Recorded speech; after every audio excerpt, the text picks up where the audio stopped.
Okay, so today we're going to talk about active assisted range of motion.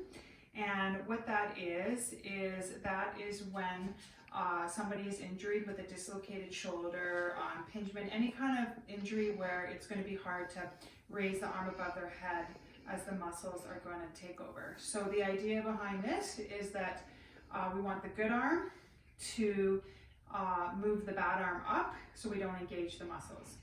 So what we're going to do is Jenna here is going to grab the dowel, and we'll just say that her right arm is the affected side.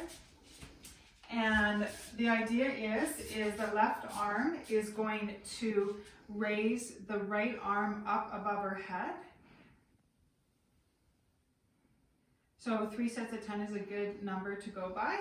So as you can see, the left arm, and just kind of turn around, is raising the right arm. Now, if there is pain or discomfort with this, you don't want to go all the way up, so you may just work within the pain-free range. The next one we're going to do is the same idea, but we're going to basically sweep sideways, so that's called abduction. And 3 sets of 10 of those. And then the next one is external rotation. So that's when your arm is going to go out like this. And so the idea is you're going to keep your elbow at your side. And then you're going to rotate it out.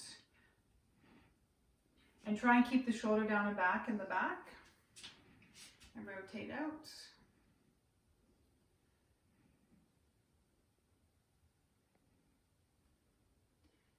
And then internal rotation is going the opposite way. So the left is pulling, so it's not like the right arm is pushing, it's the left arm is pulling the right arm into the body. So this next sequence is based on your mobility of your shoulders. So you have your humeral head, ball, and then you have a socket for the shoulder. And what happens is that humeral head needs to glide and roll in the shoulder, and if it doesn't, that can create impingement and injuries. And so a test you can do to determine your internal rotation and your external rotation of your shoulder, it's called aptly. So you grab your hands, and if you can grab your hands, your 2 fingers interlock, you have good range of motion in your shoulder. So we'll get Jenna here to do that. So not bad. Let's try the other side. And you can see here how she's lacking. So this right shoulder is lacking internal rotation, internal range of motion.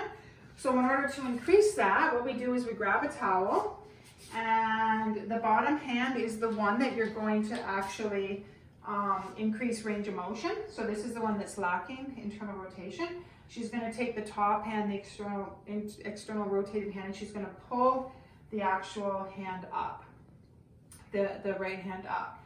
And she's just going to kind of like move back and forth and just try and increase the range of motion with it. Then the next one it's called the sleeper stretch. And again, this increases internal range of motion, as well as when you lack internal rotation, range of motion, your external rotators, which is on the back, are actually tight.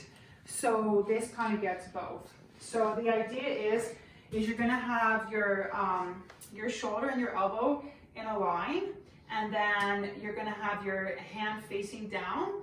And what you want to do is you want to drop your hand towards the floor. You want to make sure that this humeral head, so the ball of the arm, is not popping up.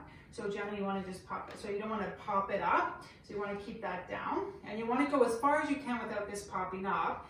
And then what you're going to do is you're going to oppose the force. So you're going to push into this hand, and then you're going to push down with this hand. So your left hand is going to be pushing back on your right, and your right hand is going to be pushing down. So you're opposing the forces, but there's no movement, and you're going to hold for 10 seconds.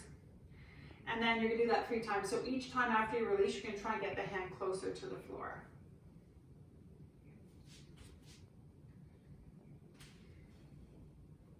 Okay, and then the last one, what we're going to do is it's called shoulder circumduction. So lay on your side.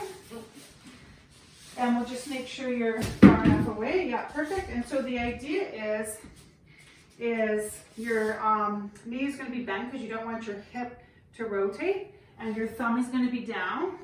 And then what you're going to do is you're going to sweep your arm around,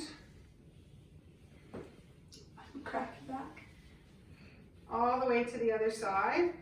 So making sure that, and then I would go back. So kind of start back here and then go the opposite direction.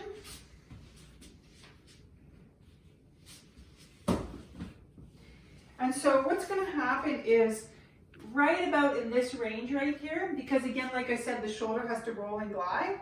And so for people that are in office workers, if they're like this, then what ends up happening is they're not going to be able to get their thumb on the ground. So we're going to work within their range of motion. So then you would just go to work where you actually can get the thumb. And then you take it all the way to the hip and then back, and 3 sets of 10 of those.